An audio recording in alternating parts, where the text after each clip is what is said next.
গাইবান্ধা সাঘাটার ঘুরিদহ উচ্চ বিদ্যালয় এসএসসির ফল প্রকাশের পর আলোচনায় এসেছে বিদ্যালয়টি। এবারের এসএসসি পরীক্ষায় ২৪ জন পরীক্ষার্থী অংশ নিলেও একজনও পাশ করেনি। এ নিয়ে ক্ষুব্ধ এলাকা জুড়ে।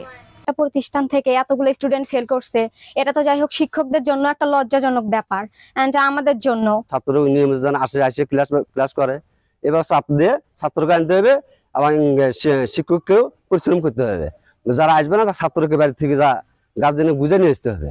কেন পাশ করেনি কারণ জানতে গিয়ে বেরিয়ে আসে বিদ্যালয় ঘিরে নানা অনিয়ম অব্যবস্থাপনার চিত্র। বিদ্যালয় পরিচালনা কমিটির সভাপতির দায়িত্ব পালনকালে টানা ২২ বছর বিভিন্ন অনিয়ম দুর্নীতির অভিযোগ স্থানীয় প্রভাবশালী শহীদুল ইসলামের বিরুদ্ধে। কাল কৌশলে এবং মনে করেন বিভিন্ন প্রলোভনের মাধ্যমে প্রধান শিক্ষক এবং সাবেক সভাপতি কর্তৃক আমার আব্বার থেকে যে কোনো মনে করেন যে লিখে নেয়, কিন্তু অথচ আমরা কোনো লিখে দেইনি। দলিল বলেন, মাঠ পর্চা বলেন, রেকর্ড বলেন, সব আমার নামে। তো তারপর এটার বিরুদ্ধে আমি যখন কথা বলি, সে সময় আমাকে মানে চাকরির প্রলোভন দেখায় যে আমি তোমাকে চাকরি দেব। আমি ফেসবুকে কিছু কথা লিখছিলাম যে আমার ন্যায় ফিরে চাই, আমার হক ফিরে চাই। তো এটা লেখার কারণে সাঘাটা থানা থেকে একদল পুলিশ এসে আমি যখন খেতে বসছি, ওখানে আমাকে ধরে আমার মোবাইল ফোন দুটো জব্দ করে নিয়ে যায়, যে ডিজিটাল নিরাপত্তা আইনে মামলা আমাকে ঝুলাইবে। তো এভাবে ফোন দুইটা আমার থানাতে দীর্ঘদিন মানে থাকে। এভাবে শিক্ষকদের সাথে তাদের একটা দ্বন্দ্ব ছিল, এবং শহীদুল ইসলামের অনেক নিয়োগ বাণিজ্য, বিগত দিনের নিয়োগ বাণিজ্যর কারণে অনেক লোক এখনো টাকা পায়। এই প্রতিষ্ঠানটা থেকে এইভাবে যে ধ্বংস করবে তারা, এটা আসলে আমরা আদৌ ভাবিনি। এটা যখন রেজাল্টটা দেখলাম তবে আমি হতভম্ব হয়েছি।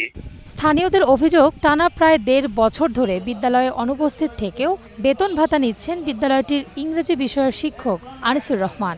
এর কোনো পদক্ষেপ নেননি সাবেক প্রধান শিক্ষক খাদেমুল ইসলাম। তার বিরুদ্ধে নিজের ছেলেকে ল্যাব অ্যাসিস্ট্যান্ট পদে নিয়োগ দেওয়ার অভিযোগ রয়েছে।